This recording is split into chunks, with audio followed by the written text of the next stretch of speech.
जैसे आप इस एरो बटन को प्रेस करके रखते हैं वैसे होता क्या है, ये पूरी की पूरी एक सिंगल स्क्रीन बन जाती है। पिछली बार जो हमने व्लॉग बनाया था जिसके अंदर हमने ब्लाइंड व्यू मॉनिटरिंग दिखाई थी, उसमें भी आपने देखा था। तो आप क्या कर सकते हो, इससे आप जो ड्राइव कर रहे हो तो आपको और अच्छा नेविगेशन मिल रहा होता है। हालांकि बाकी सारी चीज़ें आपको अवेलेबल होगी, गाड़ी कितने किलोमीटर चली हुई है, इस वक्त टेम्परेचर क्या है और सेम टाइम पर फ्यूल कितना, और बाकी जितनी भी इंफॉर्मेशन है। पर वो तो hello everyone, welcome to next vlog. मैं हूं जोजो व्हीली और आप लोगों के लिए लेकर आए एक और नया व्लॉग। अगर आप मेरे चैनल पे नए हैं तो चैनल को सब्सक्राइब करें, वीडियो को लाइक करें, कमेंट करके बताएं कि अगला व्लॉग किसके ऊपर होने वाला है। जैसे कि आप देख पा रहे हैं, आज वाला व्लॉग है XUV 700 के ऊपर। पूरी की पूरी XUV 700 पे एक सीरीज चल रही है व्लॉग्स की, जिसके अंदर मैं इसके सारे जितने भी फीचर्स हैं, जितनी भी इसमें चीजें हैं, उन सब के बारे में बात कर रहा हूँ। मैं SUV एक्सपर्ट हूँ महिंद्रा में, और ऑटो वर्ल्ड जयपुर में आउटलेट है जहां पर मैं जॉब करता हूं। आप वहां पर आओ, गाड़ी का एक्सपीरियंस लो, गाड़ी को चलाओ। महिंद्रा की बहुत अच्छी जो व्हीकल्स हैं उन सबको एक्सपीरियंस करना it's very good thing to have. Vlog को लास्ट तक देखो। और आज वाला जो व्लॉग है वो हम बना रहे हैं DIS के ऊपर। DIS का मतलब होता है ड्राइवर इंफॉर्मेशन सिस्टम। XUV 700 के अभी मैं AX7 लग्जरी वेरिएंट के अंदर हूं।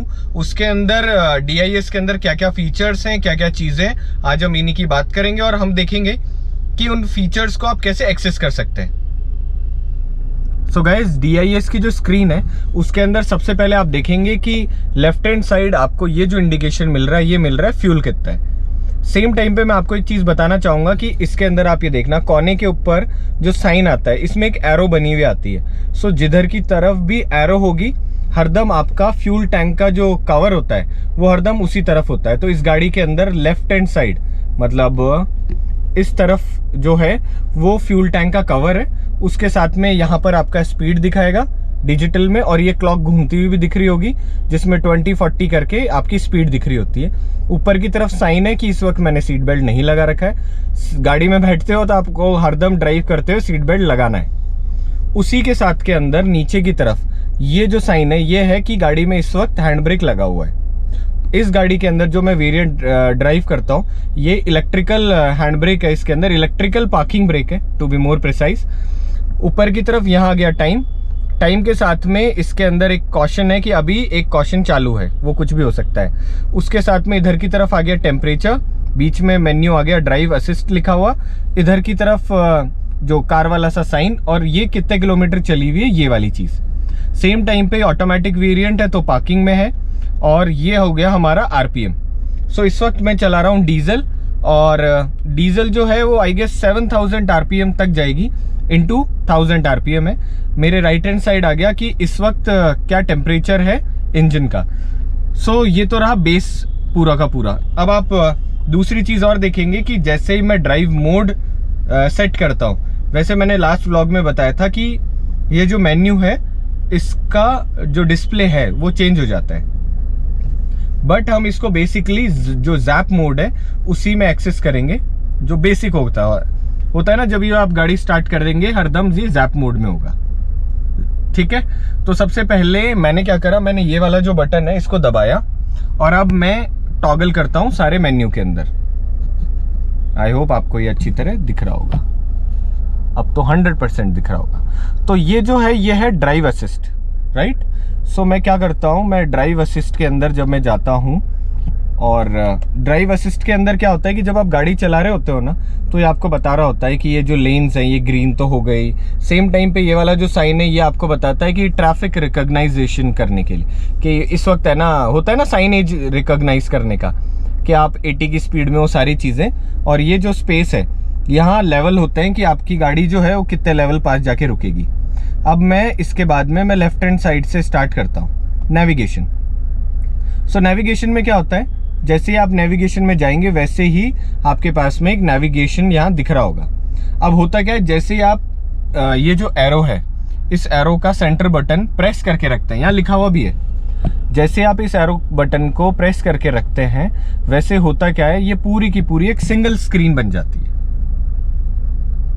पिछली बार जो हमने व्लॉग बनाया था जिसके अंदर हमने ब्लाइंड व्यू मॉनिटरिंग दिखाई थी, उसमें भी आपने देखा था। तो आप क्या कर सकते हो, इससे आप जो ड्राइव कर रहे हो तो आपको और अच्छा नेविगेशन मिल रहा होता है। हालांकि बाकी सारी चीज़ें आपको अवेलेबल होगी, गाड़ी कितने किलोमीटर चली हुई है, इस वक्त टेम्परेचर क्या है और सेम टाइम पर फ्यूल कितना, और बाकी जितनी भी इंफॉर्मेशन है, पर वो थोड़ी सी छोटी होती है। अब मैं वापस इसको लॉन्ग प्रेस करके रखूँगा और ये फिर से मेरा मेन्यू छोटा हो गया, राइट।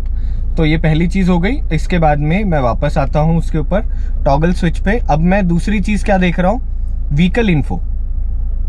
अब जब मैं व्हीकल इन्फो में देख रहा हूँ तो सबसे पहले आ रहा है कि जो आपकी गाड़ी है उसका टायर प्रेशर PSI में कितना है। तो PSI में आपको ये टेम्परेचर दिखा दिया कि इस वक्त PSI में प्रेशर क्या है, और सेम टाइम पर जो गाड़ी है उसके टायर में जो टेम्परेचर कितना है, तो इंडिविजुअल टायर का आपको टेम्परेचर भी दिख गया।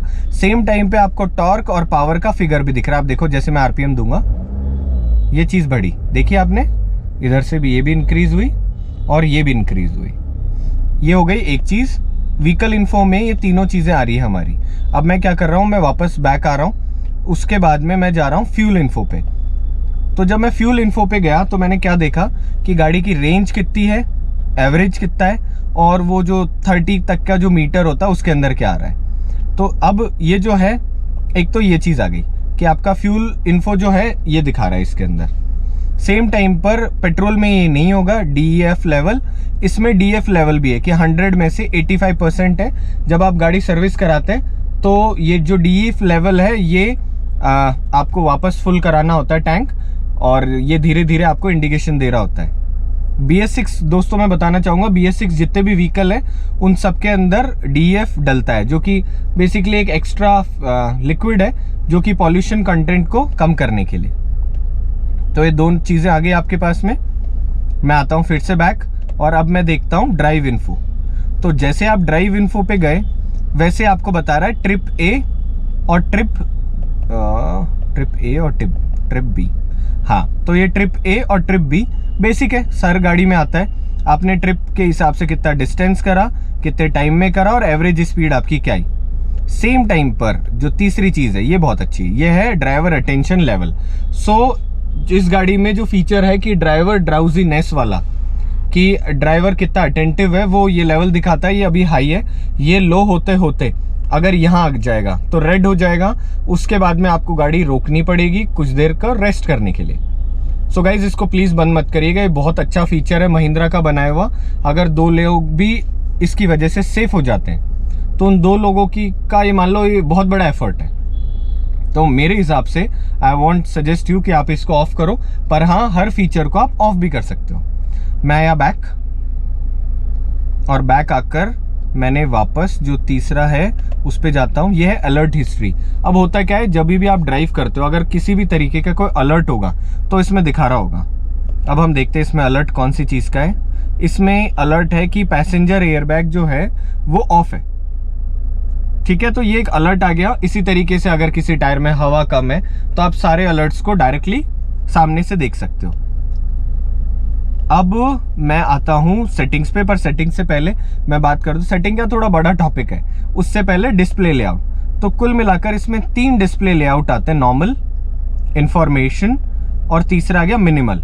अब होता है क्या, जब आप इंफॉर्मेशन में जाते हो तो स्क्रीन थोड़ी सी इंफॉर्मेटिव ज़्यादा हो जाती है। साइड में आपने देखा ये चीज़ें थोड़ी सी छोटी हो गई, और अब ये स्क्रीन बड़ी हो गई तो इसके ऊपर सारी चीज़ें आपको होता है ना, मेजर चीज़ें वो दिख रही होती है। उसी तरीके से अगर आप इस डिस्प्ले लेआउट को चेंज करके मिनिमल कर देते हो तो ये ज़्यादा फोकस्ड हो गया राइड पे। तो RPM और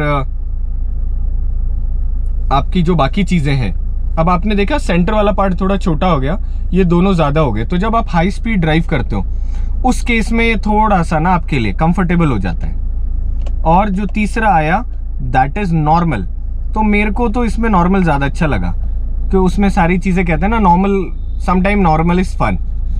सो एक ये चीज़ हो गई। अब सबसे इम्पॉर्टेंट जो टॉपिक है इस पूरे वीडियो का, जिसकी वजह से लोगों की प्रॉब्लम सॉल्व होगी, वो है सेटिंग। सो गाइज अब हम बात करते हैं DIS के अंदर जो सेटिंग फोल्डर है उसकी। सो सेटिंग फोल्डर में क्या होता है, सबसे पहले आया ड्राइवर असिस्टेंस, और ड्राइवर असिस्टेंस में जैसे आप जाते हो उसमें सबसे पहले आया adaptive cruise control. Adaptive cruise control में होगा क्या कि आपकी गाड़ी की जो स्पीड है वो 80 और सामने वाले की 40 है, तो अपने आप आपकी जो गाड़ी है वो 40 पर आ जाएगी और जैसे आप उसको ओवरटेक करोगे वैसे 80 पे चली जाएगी। सो इसमें आप क्या कर सकते हो, आप इसको सेट कर सकते हो कि आप स्लो, नॉर्मल और फास्ट। स्लो में क्या होगा कि वो बिल्कुल पास जाकर रिएक्ट करेगी और दूसरे के अंदर वो पहले से ही रिएक्ट करने लग जाएगी। होता है ना कि आप जो चाहते हो ना अडेप्टिव क्रूज कंट्रोल जिस लेवल पर काम करे, तो स्लो में क्या होगा, वो गाड़ी जैसे पास जाएगी तब रिएक्ट करेगी और फास्ट के अंदर वो दूर से ही सेंस करके रिएक्ट कर जाएगी। तो आप अपने हिसाब से इसको सेट कर सकते हो। फिर मैं आया बाहर, तो ऑटो इमरजेंसी ब्रेकिंग में क्या होता है कि जैसे ही आपकी गाड़ी उसके पास में आती है किसी ऑब्जेक्ट के, तो वो ब्रेकिंग करे, तो आप इसको ऑफ कर सकते हो। आप चाहो तो कॉलिजन, फॉरवर्ड कॉलिजन वार्निंग देके छोड़ देगी, ये भी रख सकते हो। और चाहो तो ऑटो इमरजेंसी ब्रेकिंग भी चालू कर सकते हो।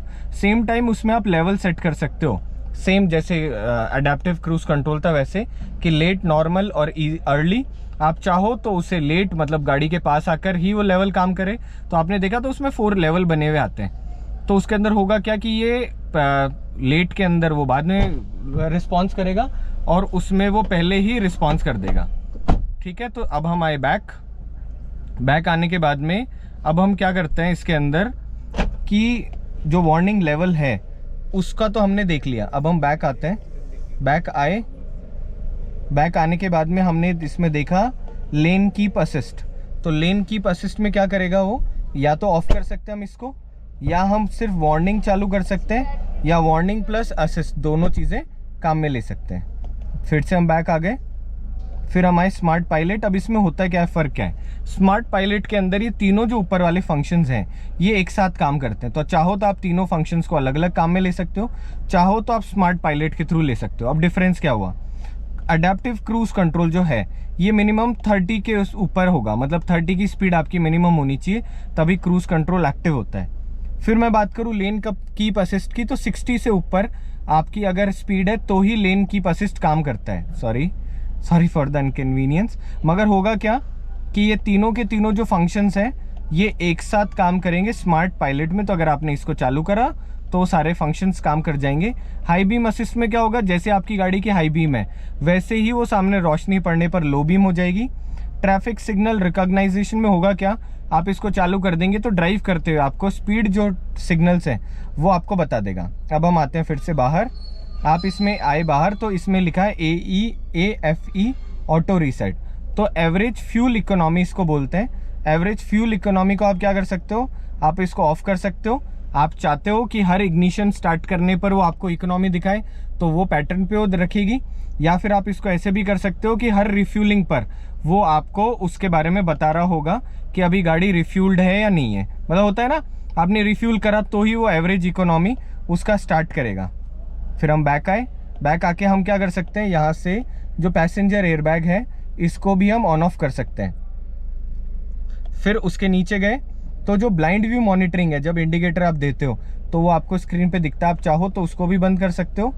और उसी के साथ में जो ड्राइवर ड्राउजीनेस डिटेक्शन है उसको भी बंद कर सकते हो। तो अगर आप बहुत ज़्यादा परेशान हो कि नहीं मैं तो ऐसे ही चलाऊंगा तो आप कर सकते हो। सेम टाइम पे टायर प्रेशर मॉनिटरिंग सिस्टम जो है ऑटो लर्न में क्या होता है, वो जैसे ही हवा फुल होती है वैसे आपको बता देता है वो। सेम टाइम पे टायर फिल असिस्ट के अंदर क्या करता है कि वो आपको असिस्ट कर रहा होता है कि अब हवा भर रही है। होता है ना, जैसे आप नॉब लगाते हो वैसे ही वो आपको बताने लग जाता है कि अभी इसका इतना प्रेशर हो गया, अभी इतना हो गया, which is a good thing to have. बहुत सारे लोग मुझसे पूछ रहे थे कि आप इसके अंदर इंडिकेटर्स वगैरह का साउंड कैसे चेंज कर सकते हो। तो गाइज उसके लिए आप साउंड में जाओगे, साउंड में जाके जितने भी नोटिफिकेशंस हो गए, टर्न सिग्नल हो गए, इन सब की आप वॉल्यूम और चेंज कर सकते हो। तो जितनी भी गाड़ी में वॉल्यूम्स है सारे आप यहाँ से चेंज करोगे। फिर उसके बाद में क्लॉक जो है उसको भी आप चेंज कर सकते हो कि आपको एनालॉग चाहिए, डिजिटल चाहिए। और लास्ट में फैक्ट्री सेटिंग, तो आप फैक्ट्री सेटिंग में भी उसको रीसेट कर सकते हो। सो गाइज आई होप मैंने DIS जो होता है ड्राइवर इंफॉर्मेशन सिस्टम, इसकी सारी प्रॉब्लम आप लोगों की सॉल्व कर दी है। अगर कर दी है तो क्या करना है, आपको चैनल सब्सक्राइब करना है, वीडियो को लाइक करना है, ऑटो वर्ल्ड महिंद्रा आना है अगर आप जयपुर में रहते हैं तो, और यहाँ इस गाड़ी का ड्राइव एक्सपीरियंस लेना है। सेम टाइम पर मेरे व्यूज़ ज़्यादा है मगर subscriber come, so please channel को सब्सक्राइब करें ये मेरे लिए बड़ा, जैसे कहते हैं ना, अमेजिंग एक्सपीरियंस होता है कि मेरे धीरे धीरे सब्सक्राइबर इंक्रीज हो रहे हैं। So stay healthy, stay happy. मिलेंगे हम अगले वीडियो के अंदर।